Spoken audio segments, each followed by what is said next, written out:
Hey guys, welcome to science study centre. Last વિડિયોની અંદર આપણે કોષ દિવાલની ચર્ચા કરી હતી। આજે આપણે આ વિડિયોની અંદર અંતઃપટલમય તંત્રની ચર્ચા કરીશું અને આજે અંતઃપટલમય તંત્રની રચના કરતી એક અંગિકા અંતઃકોષરસ જાળની પણ આપણે ચર્ચા કરીશું। તો સૌથી પહેલા આપણે સમજી લઈએ કે અંતઃપટલમય તંત્ર કોને કહેવાય। તો તમને ખ્યાલ છે કે ભાઈ કોષમાંની બધી જ અંગિકાઓ જે હોય એ રચનાની કાર્યોની દ્રષ્ટિએ અલગ અલગ હોય। જેમ આપણે ચર્ચા કરી હતી કે કોષના આકાર અલગ હોય, કોષના કાર્યો અલગ હોય, બરોબર। એવી રીતે કોષમાંની જે અંગિકાઓ હશે એ પણ કેવી હશે, રચનાની કાર્યોની દ્રષ્ટિએ અલગ અલગ હોય, બરાબર। તેમ છતાં આ જે ઘણી અંગિકાઓ હોય આવી કોષની અંદર એક અંગિકાઓ થોડી હોય, ઘણી બધી અંગિકાઓ છે। તો આ ઘણી બધી અંગિકાઓમાંની કેટલીક અંગિકાઓ ભેગી મળીને અંતઃપટલમય તંત્રની રચના કરે છે, કારણ કે તેમના કાર્યો એકબીજા સાથે સંકલિત હોય, એકબીજા ઉપર આધાર રાખતા હોય। એટલા માટે આવી જે અંગિકાઓ હોય એ શું કરશે, અંતઃપટલમય તંત્રની રચના કરશે। તો જેમ કે વાત કરીએ અંતઃકોષરસ જાળ, ગોલ્ગી કાય, લાઇસોસોમ્સ અને રસધાનીઓ, તો આ અંગિકાઓ અંતઃપટલમય તંત્રની રચના કરશે અને આ અંગિકાઓને અંતઃપટલમય તંત્રનો ભાગ માનવામાં આવે છે। જ્યારે બીજી તરફ કણાભસૂત્ર, હરિતકણ અને પેરોક્સિસોમને અંતઃપટલમય તંત્રનો ભાગ ગણવામાં આવતો નથી, કારણ કે તેઓનું સંકલન ઉપરના તંત્ર સાથે હોતું નથી। તો અંતઃપટલમય તંત્રની રચના કોણ કરશે, તો અંતઃકોષરસ જાળ, ગોલ્ગી કાય, લાઇસોસોમ્સ અને રસધાનીઓ જેવી પટલમય અંગિકાઓ। જ્યારે કણાભસૂત્ર, હરિતકણ અને પેરોક્સિસોમ અંતઃપટલમય તંત્રની રચના કરશે નહીં અને તેમને અંતઃપટલમય તંત્રનો ભાગ માનવામાં આવતો નથી। તો એમસીક્યુ ની અંદર પૂછાય તો તમારે આ વસ્તુ યાદ રાખવાની। હવે નેક્સ્ટ આપણે ચર્ચા કરીએ સૌથી પહેલી અંગિકા અંતઃકોષરસ જાળની। તો અંતઃકોષરસ જાળનો પહેલા ઇતિહાસ જાણી લઈએ। તો સૌથી પહેલા અંતઃકોષરસ જાળ આપણને ક્યારે જોવા મળી, તો ઈસવીસન 1945માં સૌપ્રથમ કીચ પોર્ટર, આલ્બર્ટ ક્લાઉડે અને અર્નેસ્ટ ફુલમ નામના વૈજ્ઞાનિકોએ અંતઃકોષરસ જાળની શોધ કરી।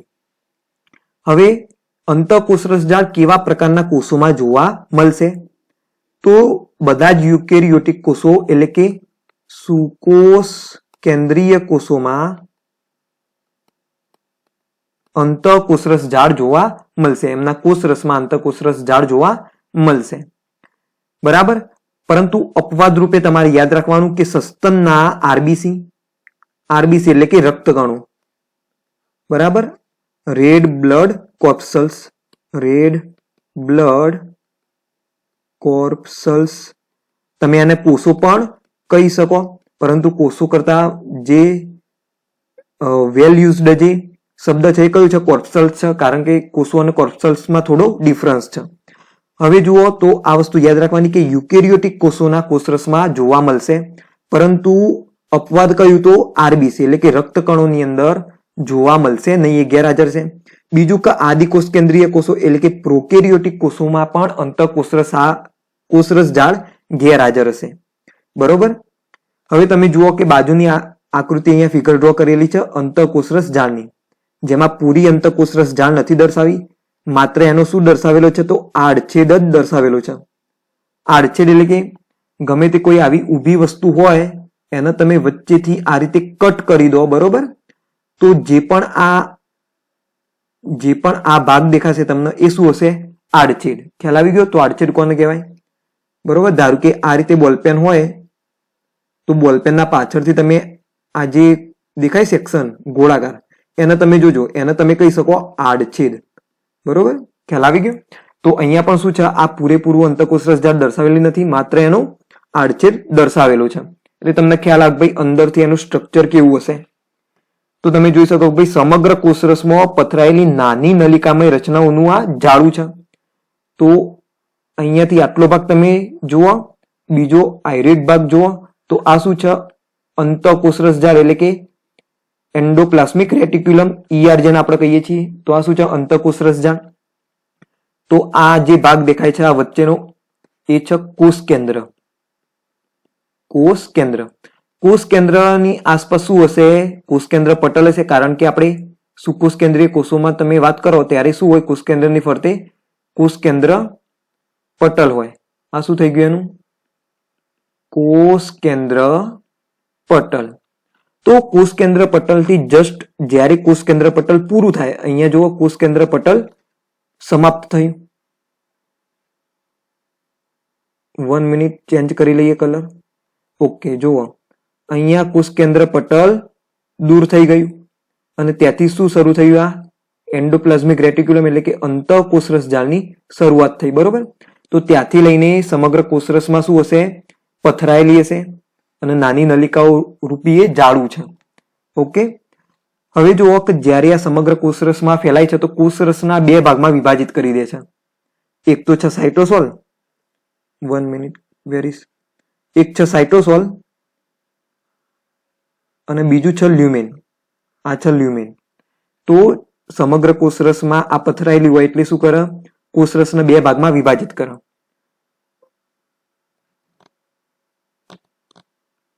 ઓકે, જુઓ માની લો કે આટલો શું છે ભાગ? કોષ. આ ભાગ આપણો કોષ છે. આકાર ગમે તેવો હોઈ શકે કોષનો. કોષમાં અહીંયા છે કોષ કેન્દ્ર, આ છે કોષ કેન્દ્ર. કોષ કેન્દ્રની ફરતે આવ્યું છે કોષ કેન્દ્ર પટલ.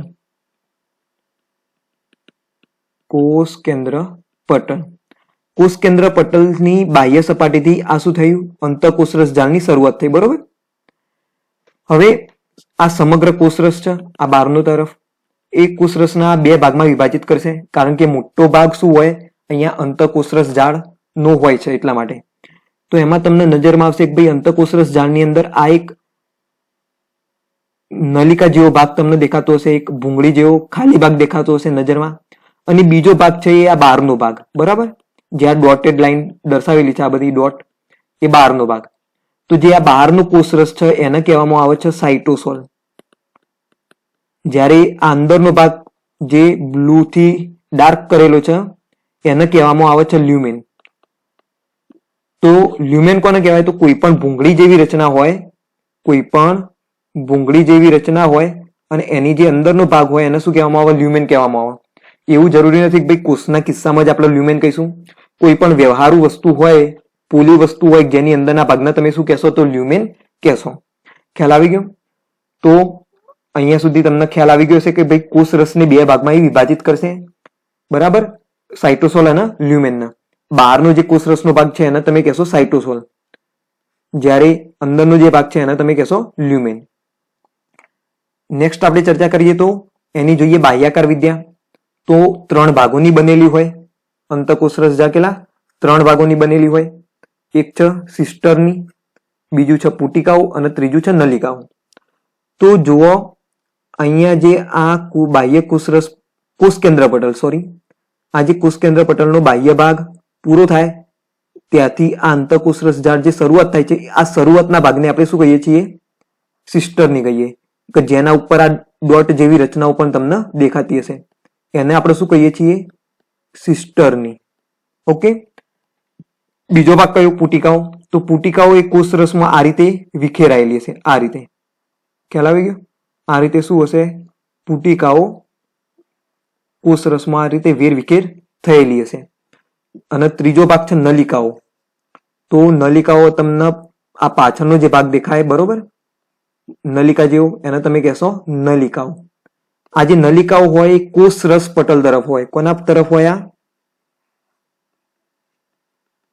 કોષરસ પટલ તરફ હોય. જ્યારે આ સિસ્ટરની વાળો ભાગ છે એ કોષ કેન્દ્ર પટલ તરફ હોય. તો આ વસ્તુ તમે ધ્યાન રાખજો. તો આપણે ડિટેલમાં આવી ચર્ચા કરીએ થોડી એમની. તો પહેલી વાત કરીએ આપણે સિસ્ટરની. તો સિસ્ટરની કોષ કેન્દ્ર પટલમાંથી ઉદ્ભવે છે. તો આપણે વાત કરી પહેલા કોષ કેન્દ્ર પટલની બાહ્ય સપાટીથી શું થશે? અંતઃકોષરસ જાળનો શરૂઆત થતો ભાગ. પછી કોષ કેન્દ્રની સૌથી નજીક હોય તો તમે જ વિચારો કે આ અંતઃકોષરસ છે, આખી આ અંતઃકોષરસ જાળ છે. તો અંતઃકોષરસ જાળમાં કયો ભાગ તમને સૌથી નજીક દેખાય છે કોષ કેન્દ્ર પટલની? તો સ્વાભાવિક વસ્તુ છે ભાઈ સિસ્ટરની. તો સિસ્ટરની શું છે? કોષ કેન્દ્રની સૌથી નજીકનો ભાગ છે. બીજું, સિસ્ટરની ઉપર તમને આ કંઈક ડોટ જેવી રચનાઓ, કેટલીક દાણા જેવી રચનાઓ દેખાતી હશે. આ દાણા જેવી રચનાઓ શું છે? રિબોઝોમ્સ. રિબોઝોમ્સ. ઓકે, આપણે રિબોઝોમ્સ વખતે પણ ચર્ચા કરી હતી કે રિબોઝોમ્સ કેટલીક અંગિકાઓ પર આવેલા હોય છે, બરોબર, કે જેમાં આપણે અંતઃકોષરસ જાળની પણ ચર્ચા કરી હતી. ભાઈ અંતઃકોષરસ જાળ ઉપર રિબોઝોમ્સ આવેલા હોય છે. તો અહીંયા તમે જુઓ આ સિસ્ટરની વાળો જે ભાગ છે એ સિસ્ટરની વાળા ભાગ પર રિબોઝોમ્સ આવેલા હોય છે. જે આ સિસ્ટરની તમને દેખાય એનો જે આ ડાયામીટર હોય, બરોબર, આટલો જે ડાયામીટર એ સૌથી મોટામાં મોટો ડાયામીટર કેટલો હશે? તો 40 થી 50 માઇક્રોમીટર જેટલો હશે. આપણે ઘણીવાર એને કદ દ્વારા પણ દર્શાવીએ છીએ, કદ પણ લખીએ છીએ વ્યાસની જગ્યાએ. તો તમે સમજી લેજો ભાઈ 40 થી 50 માઇક્રોમીટર જેટલો શું હોય? એનો વ્યાસ હોય છે. તો આ આપણે વાત કરી સિસ્ટર્નીની. તો સિસ્ટર્નીમાં અગત્યના મુદ્દાઓ કયા? તો સિસ્ટર્ની કોષ કેન્દ્ર પટલમાંથી ઉદ્ભવ, કોષ કેન્દ્રની સૌથી નજીકનો ભાગ છે, સપાટી પર રિબોઝોમ્સ આવેલા હોય છે, ઓકે, અને એનું કદ કેટલું હોય? તો 40 થી 50 માઇક્રોમીટર જેટલું હોય છે. આપણે સેકન્ડ ચર્ચા કરીએ પુટિકાઓની.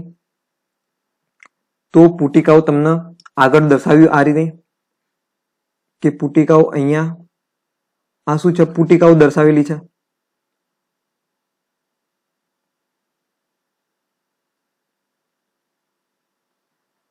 આ પુટિકાઓ દર્શાવેલી છે, ઓકે. તો પુટિકાઓ શું હશે? કોષરસમાં વિખેરાયેલી હશે. એ પણ શું છે? અંતઃકોષરસ જાળનો ભાગ જ છે એક. હવે પુટિકાઓનો જે વ્યાસ છે એ લગભગ 50 થી 500 માઇક્રોમીટર જેટલો હોય છે, પુટિકાઓનો વ્યાસ. ત્રીજી આપણે ચર્ચા કરીએ નલિકાઓની. તો નલિકાઓ એ કોષરસ સ્તર નજીક આવેલ હોય છે. આપણે જેમ આગળ ચર્ચા કરી કે કોષ કેન્દ્ર પટલની નજીક કોણ હોય? સિસ્ટરની. જ્યારે કોષરસ સ્તરની નજીક કોણ હોય? તો નલિકાઓ હોય, બરોબર. અહીંયા તમે જોઈ શકો આ પાછળનો ભાગ, એ શું છે? નલિકાઓ. આ તમને જે પાછળનો ભાગ દેખાય યલોથી ડ્રો કર્યું એ શું છે? નલિકાઓ. અને કોની નજીક હશે? આ એટલે જે કોષરસ સ્તર હશે એની નજીક આવેલો હશે, બરાબર. પછી એનો તમે નોટિસ કરશો તો રિબોઝોમ્સ વગરનો શાખિત ભાગ છે. એટલે કે નલિકા ઉપર રિબોઝોમ્સ આવેલા હોતા નથી. તો તમે ચેક કરો, અહીંયા તમને કોઈ પણ દાણા જેવી રચના જોવા મળશે નહીં. એટલે કે જે નલિકાઓ હોય એ રિબોઝોમ્સ વગરની હોય, એના ઉપર રિબોઝોમ્સ આવેલા હશે નહીં. બીજો કંઈક શાખિત ભાગ હોય, જ્યારે સિસ્ટરની એ શાખિત ના હોય, બરોબર. સિસ્ટરની અશાખિત હોય છે, જ્યારે જે નલિકાઓ હોય એ શાખિત હોય. એના વ્યાસની ચર્ચા કરીએ તો એનો કેટલો વ્યાસ હોય? તો 50 થી 100 માઇક્રોમીટર જેટલો વ્યાસ હોય છે. તો અહીંયા તમે જુઓ સિસ્ટરની કરતા આ જે નલિકાઓ છે એનો વ્યાસ વધારે હોય છે. સિસ્ટરનીનો વ્યાસ 40 થી 50 માઇક્રોમીટર સમથિંગ હતો, ઓકે. જ્યારે આ જે સિસ્ટરની નલિકાઓ હોય એનો વ્યાસ 50 થી 100 માઇક્રોમીટર જેટલો હોય છે. તો આ થઈ નલિકાઓની વાત કે કોષરસ સ્તરની નજીક આવેલ હશે, રિબોઝોમ્સ વગરનો શાખિત ભાગ છે અને વ્યાસ 50 થી 100 માઇક્રોમીટર જેટલો હોય છે. હવે મેઇન વાત કરીએ આપણે કે અંતઃકોષરસ જાળના પ્રકારો કેટલા. તો અંતઃકોષરસ જાળના મુખ્ય 2 પ્રકારો છે અને એ પણ કેવી રીતે પાડવામાં આવે? તો રિબોઝોમ્સના આધારે પાડવામાં આવે. કયા 2 પ્રકારો? 1 મિનિટ ચેન્જ કરી લો કલર. 2 પ્રકારો છે, એક કણિકામય અંતઃકોષરસ જાળ અને બીજો છે કણિકા વિહીન અંતઃકોષરસ જાળ. આ 2 ભાગો, આ 2 પ્રકારો એના પાડવામાં આવેલા છે. કણિકામય અંતઃકોષરસ જાળ એટલે કે રિબોઝોમ્સ ધરાવતી હોય, કણિકા વિહીન એટલે કે રિબોઝોમ્સ ધરાવતી ના હોય. તો બંનેની ડિટેલમાં ચર્ચા કરીએ. કણિકામય અંતઃકોષરસ જાળ, તો આ જે તમને સિસ્ટરની વાળો જે ભાગ દેખાય એ શું છે? કણિકામય અંતઃકોષરસ જાળ છે. તો બાહ્ય કોષ કેન્દ્ર પટલથી શરૂ થાય છે, બરોબર. સિસ્ટરની ક્યાંથી શરૂ થાય? તો બાહ્ય કોષ કેન્દ્ર પટલથી શરૂ થાય. સિસ્ટરની બનેલી હોય કણિકામય અંતઃકોષરસ જાળ. જેમ આગળ વાત કરી કે રિબોઝોમ્સ ધરાવતો સિસ્ટરની વાળો ભાગ એ કણિકામય અંતઃકોષરસ જાળ છે. એના ઉપર રિબોઝોમ્સ આવેલા હોય. હવે રિબોઝોમ્સ આવેલા હોય એટલે ખરબચડી એની રચના થયેલી હશે, માટે આપણે એને શું કહીએ છીએ? ખરબચડી અંતઃકોષરસ જાળ કહીએ છીએ, બરોબર. Rough endoplasmic reticulum, RER. આ શોર્ટ ફોર્મ પણ યાદ રાખવાનું. RER કોને કહેવાય? તો કણિકામય અંતઃકોષરસ જાળને કહેવાય. બીજું કે આનું કાર્ય શું? તો પ્રોટીન સંશ્લેષણમાં એ અગત્યનો ભાગ ભજવે. બીજું કે વિવિધ અંગિકાઓ તરફ ઘટકોનું જે સંશ્લેષિત થયેલા ઘટકો હશે, જે પ્રોટીન સંશ્લેષિત થયા હશે એનું વહન કરાવશે. એટલે કે જે કોષો પ્રોટીન સંશ્લેષણ અને સ્ત્રાવમાં ભાગ લે છે તે આની સાથે સંકળાયેલા હોય છે. ખ્યાલ આવી ગયો? તો આના બે મુખ્ય કાર્યો, એક તો પ્રોટીનનું સંશ્લેષણ કરવાનું, બીજું કે જે સંશ્લેષિત પદાર્થો હશે એનું વહન કરાવવાનું, એટલે કે સ્ત્રાવમાં ભાગ લેશે. તો આ હતી કણિકામય અંતઃકોષરસ જાળની વાત. કે તમારે શું યાદ રાખવાના મેઇન મુદ્દા? તો બાહ્ય કોષ કેન્દ્ર પટલથી શરૂ થાય, સિસ્ટર્નીની બનેલી હોય, એના ઉપર રિબોઝોમ્સ આવેલા હોય. રિબોઝોમ્સ આવેલા હોય એટલે ખરબચડી જેવી એની સપાટી હશે, માટે આપણે એને શું કહીશું? ખરબચડી અંતઃકોષરસ જાળ, RER. ઓકે. હવે જે કોષો પ્રોટીન સંશ્લેષણ અને સ્ત્રાવમાં ભાગ લે તેની સાથે આ સંકળાયેલ હશે. અને છેલ્લી આપણે ચર્ચા કરી લઈએ કણિકાવિહીન અંતઃકોષરસ જાળની. તો કણિકાવિહીન અંતઃકોષરસ જાળ કે જે આ રિબોઝોમ્સ વગરનો તમને ભાગ દેખાય નલિકાઓનો, એ શું છે? SCR એટલે કે કણિકાવિહીન અંતઃકોષરસ જાળ, smooth endoplasmic reticulum, SMOOTH, smooth endoplasmic reticulum. તો એની ચર્ચા કરીએ તો કોષરસ પટલની નજીક હોય છે, બરોબર? કોષરસ પટલની નજીક હશે, નલિકાની બનેલી હોય, એના ઉપર રિબોઝોમ્સ ગેરહાજર હોય. રિબોઝોમ્સ ગેરહાજર હોય એટલે કેવી દેખાય? લીસી દેખાય, માટે આપણે એને કહીશું લીસી અંતઃકોષરસ જાળ, smooth endoplasmic reticulum. Smooth endoplasmic reticulum, બરોબર? એનું કાર્ય શું? તો લિપિડનું સંશ્લેષણ કરવાનું. કણિકામય અંતઃકોષરસ જાળનું કાર્ય શું હતું? પ્રોટીનનું સંશ્લેષણ કરવાનું. જ્યારે કણિકાવિહીન અંતઃકોષરસ જાળનું કાર્ય શું છે? લિપિડનું સંશ્લેષણ કરવાનું. જેમાં મનુષ્યની વાત કરીએ તો મનુષ્યમાં સ્ટીરોઇડલ અંતઃસ્ત્રાવ જેવા લિપિડનું સંશ્લેષણ કરશે. કોની અંદર? પ્રાણી કોષોમાં. પ્રાણી કોષોમાં શું કરશે? સ્ટીરોઇડલ અંતઃસ્ત્રાવ જેવા લિપિડનું એ સંશ્લેષણ કરશે. તો આ હતી કણિકાવિહીન અંતઃકોષરસ જાળ. કોષરસ પટલની નજીક હોય, નલિકાઓની બનેલી હોય, રિબોઝોમ્સ ગેરહાજર હોય. રિબોઝોમ્સ ગેરહાજર હોય માટે સપાટી કેવી લાગશે એની? તમે જોઈ શકો અહીંયા સપાટી કેવી લાગે? લીસી દેખાય છે, એટલે આપણે એને કહીશું લીસી અંતઃકોષરસ જાળ, SCR. અને એનું કાર્ય શું? તો લિપિડ સંશ્લેષણ. ઓકે. જેમાં પ્રાણી કોષોના જે સ્ટીરોઇડલ અંતઃસ્ત્રાવ હોય, સ્ટીરોઇડલ અંતઃસ્ત્રાવ એનું આ સંશ્લેષણ કરશે. તો એક્ઝામમાં પણ બે એક માર્ક્સમાં આ પ્રશ્ન પૂછાઈ શકે. કણિકાવિહીન અંતઃકોષરસ જાળ અને કણિકામય અંતઃકોષરસ જાળનો તફાવત જણાવો. તો તમારે 4 મુદ્દા લખવાના. તો ક્યાંથી ઉદ્ભવ, કોની નજીક આવેલી હોય, કોની બનેલી હોય, રિબોઝોમ્સ હાજર હોય કે ના હાજર હોય, અને એનું નામ ખરબચડી અંતઃકોષરસ જાળ અને પેલીનું લીસી અંતઃકોષરસ જાળ, અને છેલ્લું એનું કાર્ય તમારે દર્શાવવાનું. તો આના 4 મુદ્દા તમારે લખવાના રહેશે. ઓકે. તો આ થઈ કણિકાવિહીન અંતઃકોષરસ જાળની. તો આ સાથે આજનો આપણે સેશન પૂરો કરીએ છીએ. તો આજે આપણે શેના વિશે ચર્ચા કરી? અંતઃકોષરસ જાળ વિશે ચર્ચા કરી, બરોબર? સૌથી પહેલા આપણે અંતઃપટલમય તંત્રની રચના જોઈ, ત્યારબાદ એમાં સૌથી પહેલી અંગિકા કઈ જોઈ? અંતઃકોષરસ જાળ જોઈ, બરોબર?